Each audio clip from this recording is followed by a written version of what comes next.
You know, we do a lot of videos. We film for various aspects of the work that we do, but one thing that I wanted to make very clear to all of you guys watching this video is that one thing that we do now in business is we like to serve. We help people get more visibility. We help people have better structures, better systems. We help people use AI and automations to make business operations smooth. One thing that we found that's been a real bottleneck for people's businesses is they're used to doing everything themselves and they struggle to let go. So we are that vehicle where we help people let go. And the reason we do it is because we've done it ourselves. We've built various businesses that have turned over millions of pounds in excess of, and we know what we're doing. You know, Today, I'm actually sourcing a property for one of my clients in West London. She's a supported living provider and she needs a property urgently for one of her clients in West London. So I'm speaking to an agent in West and they're doing a viewing. So she'll basically pay me a sourcing fee for my time. And I really enjoy this part of the business because it's kind of like matchmaking. You just find the property and you sell it to the person that needs the property. So yeah, I love doing this. This is one of our first ways we made money in property, and I still do it till date because I just find it so easy speaking to agents. Okay, obviously I know you're good at speaking to agents because I hear you on the phone and you do it all the time. But question for you is, how long have you been dealing with supported living providers and sourcing that specific property and sourcing within that specific property niche? About 7 years I've been doing it, so I know exactly what to say to agents. I find it quite easy. I know it's bad to say that, but I do find it very easy to do it. I've been doing it for a long time. And what would you say is the key to your longevity? Because 7 years, 8 years even, it's not a short time. A lot of sources, you know, they do it for a while and then stop, no? Yeah. I think for us is that we're in the game.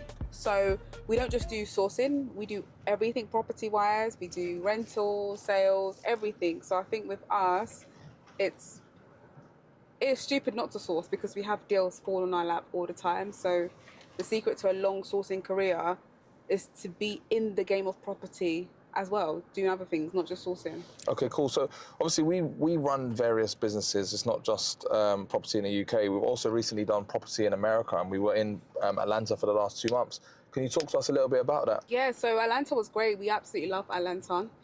We set up Airbnbs out there and also a cleaning company as well. So we've got 2 companies out there and they both intertwine. And the good thing about what we do is that we will dominate a certain industry, but that industry has different branches in it. So property has cleaning. So what we did in America, we did Airbnb and a cleaning business basically. What do you say are the main differences between Airbnb and, in fact, running a business in America versus running a business in the UK? Because one thing that I know I'm very good at is finding a quick way to do something. For example, we used Busy, which helped. And one thing you're very good at is actually just getting things done. So the things that you had to get done, what would you say are the main differences between UK and America business? Because a lot of people are wondering, can I do business international? Can I do international businesses? Not everybody thinks that they can. So what are your thoughts on that? Yeah, the main difference I'll say US and America is one, the people. So I would say the American people are receptive to business. I would say they're open. I would say they're willing to have a conversation with you. They don't shut you down, which is really refreshing. Yeah. Even when you're doing cold calling. I remember I had a conversation with a motel owner.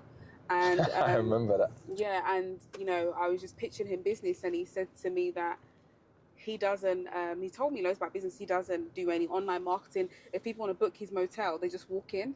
And I said to him, you're stuck in the 1980s. And he laughed. He said, yeah, he is. But it's worked for him so far. So even just have that level of conversation, it's difficult to get that in the UK. People are very dismissive. That's one of the people. I think secondly as well, what would you say is one of the main differences? For me, I would say one of the main differences with regards to doing business in America versus doing business in the UK is that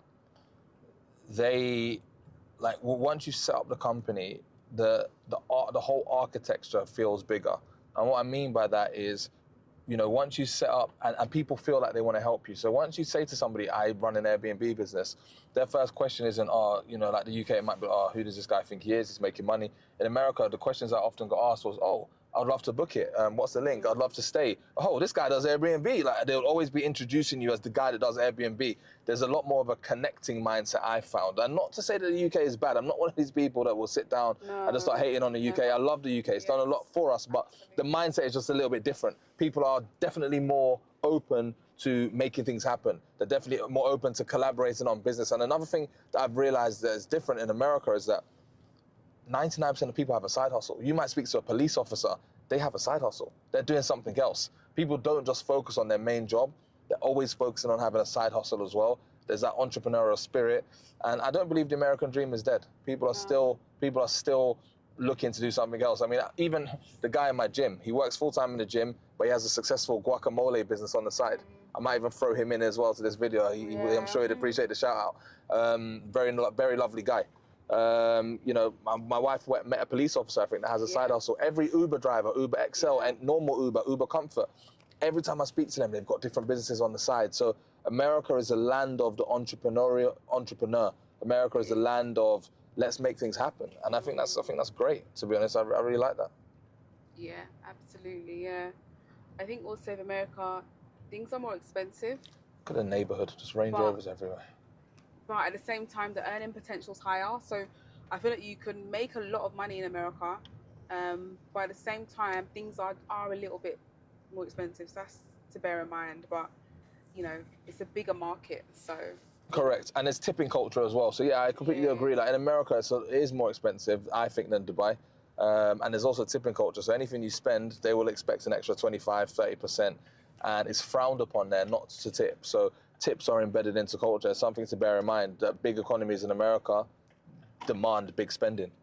And things are area dependent in America. So you could be like neighborhood dependent. You can be in a really unsafe neighborhood. And it will be so different to like going down the road. So you have to be clued up, I think, area-wise, where you're going, even the mindset of people. Like it's quite extreme. You can feel really unsafe really quickly. But at the same time, you've got beautiful places that look even better than Dubai, like amazing, like, you know, like dreamy. So yeah, Dubai, America's got like everything. It's got everything. So I love it. We love it. We love doing business there. And so far, so good. We're still learning. It's a new market for us, but we really enjoy it. So how do you get more clients? Most people in their businesses, whatever it is, it could be hair, fashion, film, food. Most people just want more clients. So how do you get more clients? To get more clients, you need more visibility. And to get visibility, there's two ways, right? You can either be more aggressive with posting and doing more volume, or you can pay for the traffic and have more paid traffic. But essentially, in order to make more sales and get more clients, people have to know who you are. The more hands you shake, the more money you're going to make. It sounds very simple, but the implementation is not always as simple. You know, you have to do the volume. How are you going to post more? How are you going to advertise more? These are the things that we go into a little bit more detail on in our free training. So if you're interested, click the link, and we're looking forward to having a conversation with you.